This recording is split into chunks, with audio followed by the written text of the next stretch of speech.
mujizat yang berupa pernyataan, sesuatu yang nyata. Yang paling besar mujizat Nabi SAW adalah terbelahnya bulan.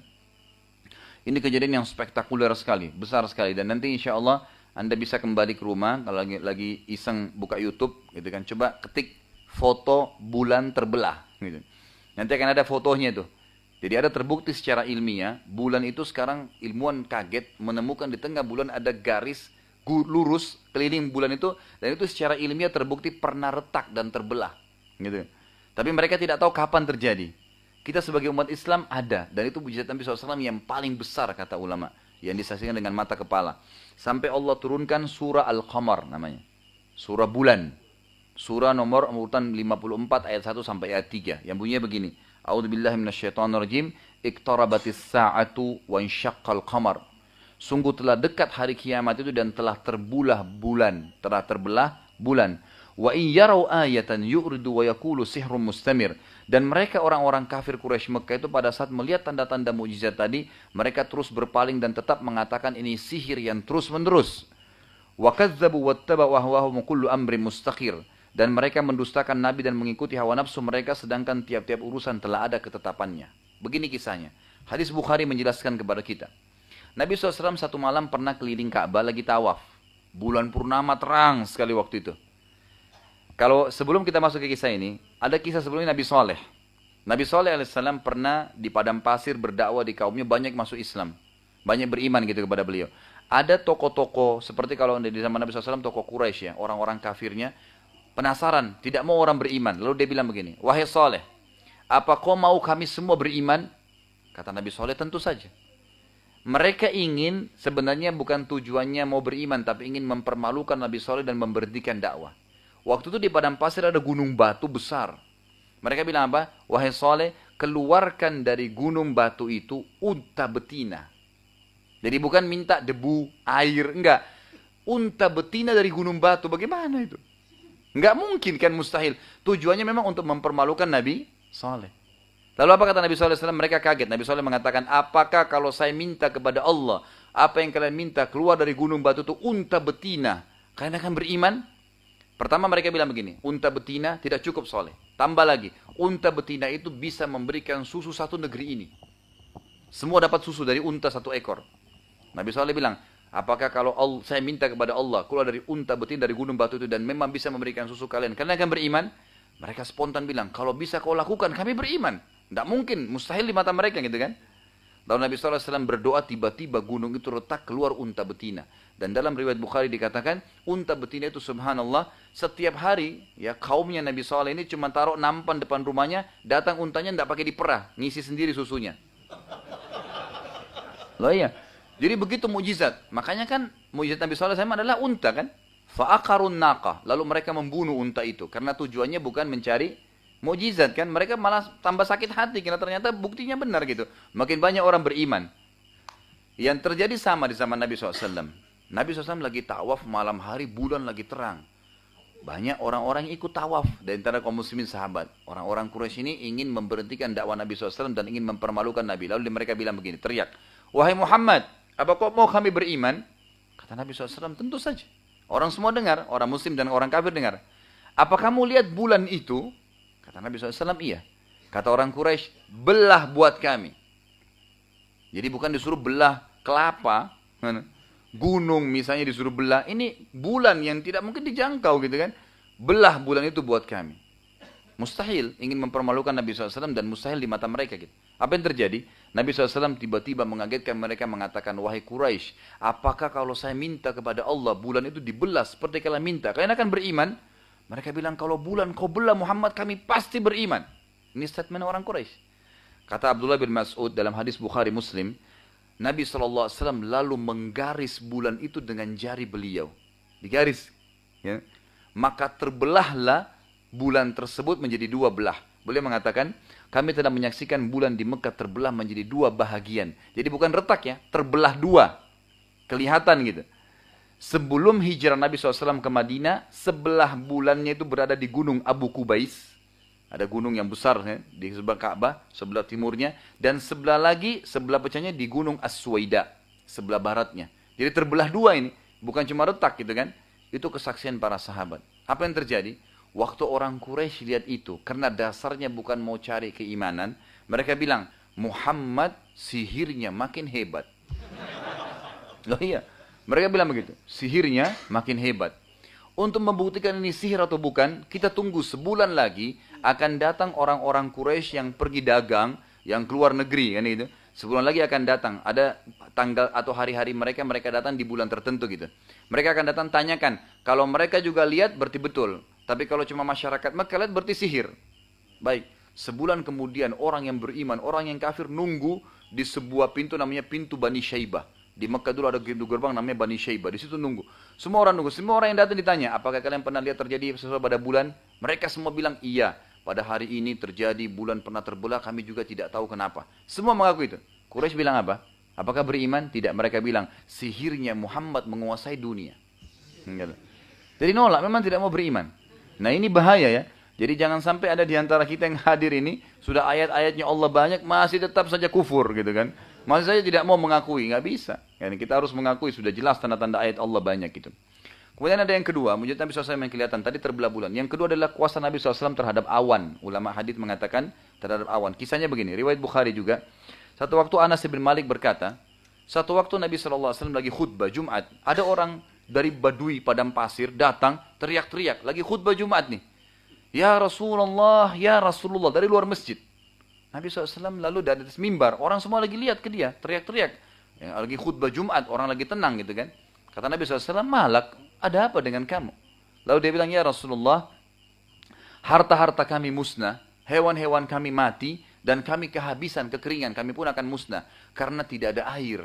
Mumpung anda di mimbar ya Rasulullah, mintalah kepada Allah agar turun hujan. Nabi SAW lalu bilang, tiba-tiba waktu itu, ngangkat tangan ke langit, dan ini juga istidlal, bahwasanya orang berdoa boleh ngangkat tangan. Nabi SAW mengangkat tangan sambil mengatakan apa? Allahumma agithna, Allahumma agithna. Ya Allah turunkanlah hujan buat kami, tapi gaith ini istilah dalam bahasa Arab hujan yang baik. Gitu kan, hujan yang merata dan tidak keras, tapi hujannya lama dibutuhin gitu.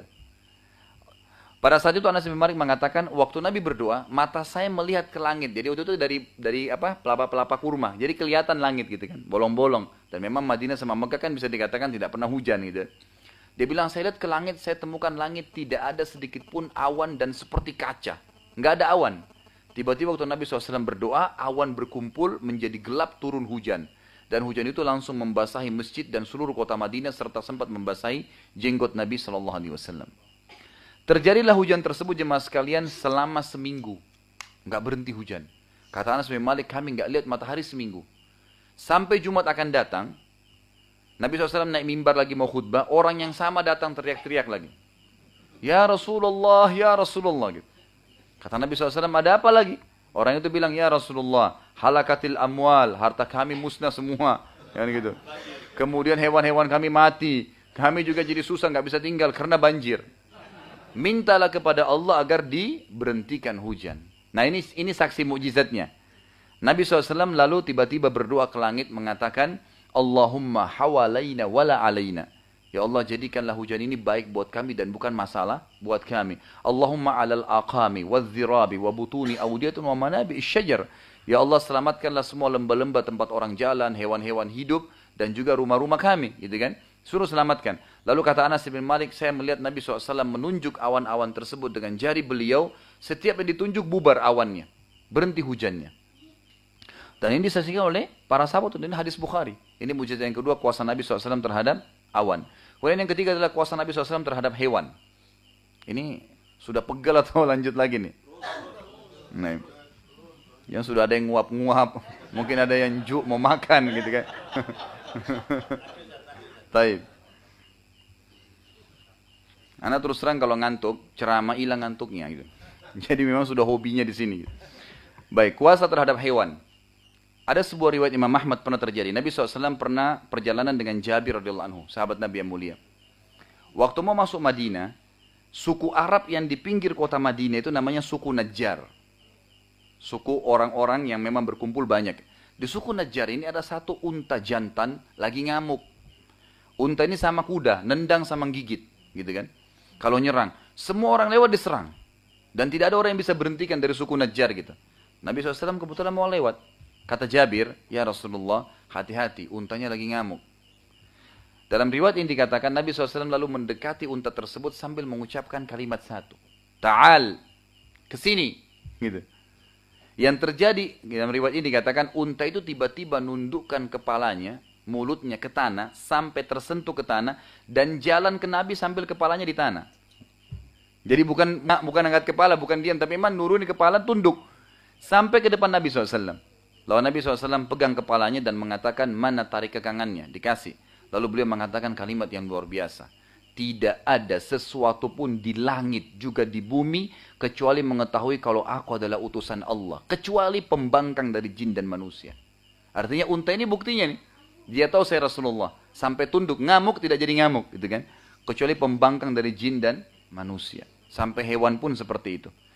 Lalu ada yang keempat dan ini kisah juga yang luar biasa. Kisah Nabi SAW dalam menyembuhkan penyakit. Saya memilih riwayat ini karena riwayat ini menarik sebenarnya. Ada riwayat-riwayat lainnya. Riwayat ini menarik sekali. Kisah tentang seorang pimpinan Yahudi bernama Abu Rafi'. Siapa Abu Rafi' ini? Dia punya orang kaya, kepala suku di Yahudi, dan dia salah seorang pendeta. Jadi dia ini selalu ya, kalau ada pasukan suku Arab yang mau nyerang Madinah dibiayai sama dia. Kalau ada penyair yang siap mencaci maki Nabi atau agama Islam dibayar. Selalu, tapi dia tidak nyerang, dia hanya membiayai dari jauh, pengecut dia, sembunyi di bentengnya, dan bentengnya ini sangat tinggi temboknya, dan sukunya dia hidup di situ, dia dianggap raja di benteng itu, kan gitu. Jadi di benteng itu hidup kurang lebih 2.000 sampai 3.000 orang, dan di situ ada pertebunannya, ada pertaniannya, semua lengkap gitu. Nabi SAW pernah berkata kepada para sahabat selesai sholat asar, siapa di antara kalian yang bisa membunuh Abu Rafi'? Abu Rafi' ini sudah sangat luar biasa. Mengganggu kondisi keamanan Madinah, mengganggu Nabi SAW, gitu kan. Siapa yang bisa membunuh? Ada seorang sahabat Nabi yang pemberani bernama Abdullah bin Abi Atiq radhiyallahu anhu. Beliau ini orangnya sangat terkenal. Pokoknya kalau perang jihad di saat pertama gitu, nggak pernah di belakang. Beliau mengatakan, aku ya Rasulullah, saya siap bunuh dia ya Rasulullah. Kata Nabi SAW, baik, pergilah dan ajak beberapa temanmu. Lalu pergilah ya Abdullah ini radhiyallahu anhu dengan beberapa sahabat. Lalu sampai ke bentengnya Abu Rafi'. Ternyata benteng Abu Rafi' ini sangat tinggi dan satu pintu gerbangnya tidak besar, kecil, ditutup dengan pintu-pintu yang dijaga dengan besi-besi yang tajam gitu kan. Nggak bisa. Dan penjaganya itu jeli, tahu orang yang masuk keluar, siapa tinggal di benteng, siapa yang tidak, gitu kan. Lalu Abdullah mengatakan, saya memperhatikan susah sekali untuk masuk gitu. Satu waktu pas tiba malam itu, lagi nunggu, ternyata ada untanya Abu Rafi' hilang. Nggak ada. Maka masyarakat satu benteng itu keluar, laki-laki, perempuan, pegang obor sambil nyari gitu. Nah Abdullah mengatakan, saya melihat ada kesempatan nih. Abdullah bin Abi Atiq lalu kemudian masuk, nyelipin diri, kemudian dia sembunyi di kandang keledai. Dan keledai ini hewan yang biar kita tidur di sebelahnya, ditepuk, dia tidak akan bicara. Gitu kan. Tapi kalau dia teriak satu kali suaranya ribut. Gitu. Makanya Allah mengatakan, inna angkaral aswati la sautul hamir. Gitu kan. Suara paling ribut adalah suaranya keledai itu. Tapi dia tidak akan bergerak apa-apa. Dia sembunyi di situ sampai ditutup pintu gerbang. Dia bilang sampai saya merasa sudah aman, semuanya sudah tidur. Kemudian ini dia sendiri ya. Abdullah bin Atiq sendiri. Teman-temannya masih di tempatnya di luar gitu. Abdullah bin Atiq sendiri, dia cari kesempatan gitu. Dan dia masuk diam-diam kemudian sampai tadi. Kemudian dia buka pintu gerbang, diganjal sama batu, kemudian dia cari. Ternyata Abu Rafi' ini ada di satu ruangan di tingkat 2 benteng itu yang masih nyala lilinnya, ada lampunya gitu kan. Kalau dalam sini dikatakan masih ada lampunya, mungkin zaman itu adalah lilin gitu kan. Kemudian dia dekatin sama dia. Ternyata di sebelahnya itu ada pengawal-pengawalnya. Jadi Abdullah bin Abi Atiq ini kunci, dari luar tuh ada kunci-kuncinya kamar-kamar itu. Kemudian dia masuk kamar Abu Rafi'. Yang terjadi adalah dia tidak tahu kamar Abu Rafi' ini gelap. Lalu dia bilang, Abdullah bin Abi Atiq bilang, saya kemudian menggunakan suara, saya bilang, ya Abu Rafi', ya Abu Rafi' gitu dengan suara. Abu Rafi' dengar kayaknya suara ini dia tidak kenal. Lalu dia bilang, siapa itu? Abdullah bilang, begitu saya dengar suara dari arah tertentu, saya datang ke sana lalu saya hantam dengan pedang dan saya lari ke pintu. Gitu kan? Tapi ternyata Abu Rafi' belum mati. Dia bilang begitu. Masih ada suaranya, gitu kan? Tapi dia kebetulan waktu itu Abu Rafi' teriak kesakitan. Abdullah bin Abi Atiq bilang, saya waktu keluar untuk melihat cahaya bulan karena di luar terang, dalam kamar tidak kelihatan gitu kan. Lalu saya lihat dia belum mati. Saya ubah suara saya lagi menggunakan retorika lain. Dengan suara lain gitu. Ada apa wahai Abu Rafi'? Kenapa kau teriak-teriak gitu?